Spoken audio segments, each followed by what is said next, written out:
مسند احمد، سنن بیہقی اور مشکات شریف کی روایت ہے، حضرت عقبہ بن عامر رضی اللہ عنہ روایت کرتے ہیں کہ جناب رسول کریم صلی اللہ علیہ وسلم نے ارشاد فرمایا، انصابکم لیست بمسبۃ علی احد،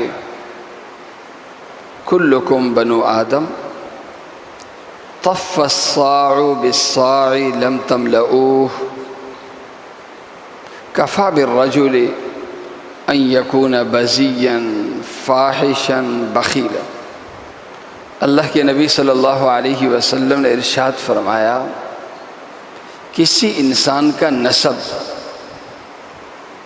اس کے لیے گالی ہو ہی نہیں سکتا۔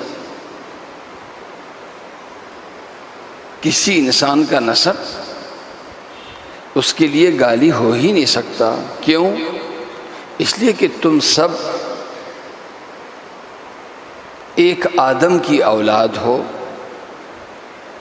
اور آدم پیغمبر تھا، لہذا دنیا کے سارے انسان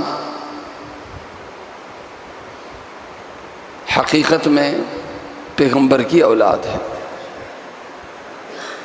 طف الصاع بالصاع، یہ محاورہ ہے کہ پیمانہ پیمانے کے مقابلے میں کم ہی رہتا ہے، پیمانہ پیمانے کے مقابلے میں کم ہی رہتا ہے۔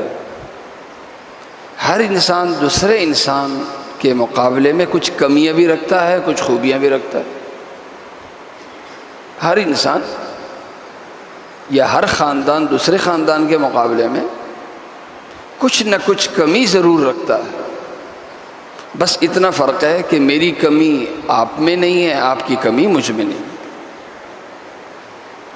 لم تملؤ، ایک شخص یہ چاہے یا ایک خاندان یہ چاہے کہ اپنی وہ کمی دور کر دے، ختم کر دے، ممکن نہیں، کیونکہ انسان اور کمی لازم ملزوم۔ پھر اللہ کے نبی صلی اللہ علیہ وسلم نے ارشاد فرمایا کہ حقیر انسان کون ہے؟ کفیٰ بالرجل، حقیر انسان وہ ہے جس کے اندر تین باتیں ہوں: زبان کا گندہ ہو، بے شرم ہو، اور کنجوس ہو۔ حقیر انسان وہ ہے جس کے اندر تین باتیں، زبان کا گندہ ہے، بڑا لکھا پڑھا ہے جی، بڑے عہدے والا ہے، لیکن معمولی غصہ جب آتا ہے اس کو تو اس کی زبان سے گالی نکلنا شروع ہو جاتی۔ فرمایا یہ زبان کا گندہ دراصل کردار کا گندہ ہے، کسی بھی وجہ سے گالی دے، کردار کا گندہ آدمی۔ آدمی کی حقیقت ظاہر کرتی ہے اس کی زبان۔ عہدہ بہت بڑا ہے جی، لیکن اگر گندی زبان کا ہے تو اس کا مطلب اس کی ذہنیت گندی، یہ کردار کا گندہ آدمی ہے، چاہے دکھنے میں کتنے ہی اچھا لگتا۔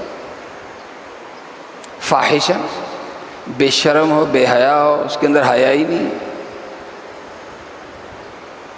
تیسرے نمبر پہ فرمایا کنجوس ہو، مال سمیٹنا جانتا ہو، دینا نہ جانتا ہو۔